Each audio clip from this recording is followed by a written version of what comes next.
నమస్తే. నేను doctor Vishnupriya, fertility specialist and gynaecologist, Vishnupriya test tube baby centre, Kurnool. So July 25ని world IVF day and మరియు world embryologist డేగా celebrate చేయడం జరుగుతుంది. ఎందుకంటే ఆ రోజు వరల్డ్లో ఫస్ట్ ఐవీఎఫ్ బేబీ జన్మించడం జరిగింది.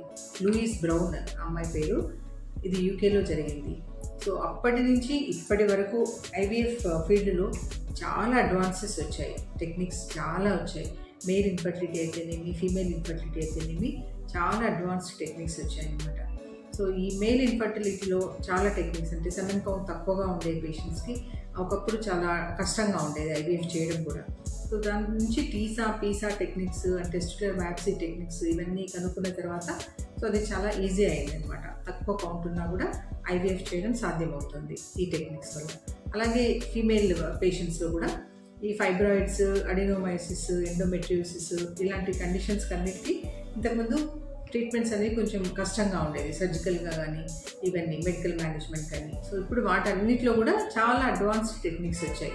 సో సర్జికల్ టెక్నిక్స్లో లాప్రోస్కోపీ వచ్చిన తర్వాత అండ్ రోబోటిక్ సర్జరీస్ ఇవన్నీ వచ్చిన తర్వాత సర్జరీస్ చాలా ఈజీగా చేయడం జరుగుతుంది. అండ్ మల్టిపుల్ ఫైబ్రాయిడ్స్ ఉన్న పేషెంట్స్ కూడా ఈజీగా సర్జరీ అయిపోతుంది. తర్వాత ఐవీఎఫ్ చేయడానికి కానీ ప్రెగ్నెన్సీ రావడానికి కానీ చాలా ఈజీగా ఉంటుంది అనమాట. అలాగే ఎండోమెట్రియోసిస్లో కూడా చాలా అడ్వాన్స్డ్ టెక్నిక్స్ వచ్చాయి, చాలా అడ్వాన్స్డ్ మెడిసిన్స్ వచ్చాయి. తర్వాత ట్యూబల్ బ్లాక్ పేషెంట్స్కి so surgeries, laparoscopic tubal recanalisation surgeries ఇలాంటివన్నీ చాలా అడ్వాన్స్డ్ మెథడ్స్ ఇప్పుడు అవైలబుల్గా ఉన్నాయి. అలాగే ఐవీఎఫ్ తీసుకునే పేషెంట్స్ కూడా ఫీమేల్ పేషెంట్స్లో ఎగ్స్ తక్కువగా ఉన్నా, పూర్ క్వాలిటీ ఎగ్స్ ఉన్నా వాటి కోసము చాలా అడ్వాన్స్డ్ ఇంజెక్షన్స్ కూడా వచ్చాయి, recombinant injections, highly purified injections. So ఈ ఇంజెక్షన్స్ ఇవ్వడం ద్వారా మంచి ఎగ్స్ రావడం అనేది జరుగుతుంది, మంచి ఊసైడ్స్. దాని తర్వాత మంచి ఎంబ్రియోస్ కూడా వస్తున్నాయి అన్నమాట. దాని తర్వాత ఎంబ్రియోస్ డెవలప్మెంట్ కూడా కల్చర్ మీడియాస్ అనేవి చాలా కొత్త మీడియాస్, చాలా అడ్వాన్స్డ్ మీడియాస్ వచ్చాయి. దానివల్ల మంచి ఎంబ్రియోస్ రావడం కూడా జరుగుతుంది. సో దానివల్ల ప్రెగ్నెన్సీ సక్సెస్ రేట్ అనేది బాగుంటుంది. సో చాలామంది పేషెంట్స్ ఈ టెక్నిక్స్ అన్ని ఉపయోగించుకోవడం ద్వారా ప్రెగ్నెన్సీ వచ్చి మంచి బేబీస్, హెల్దీ బేబీస్కి జన్మనివ్వడం జరుగుతుంది అనమాట. ఇప్పటి వరకు ప్రపంచమంతా చూస్తే దాదాపు 8 మిలియన్స్ బేబీస్ ఐవీఎఫ్ టెక్నిక్ ద్వారా జన్మించడం జరిగింది.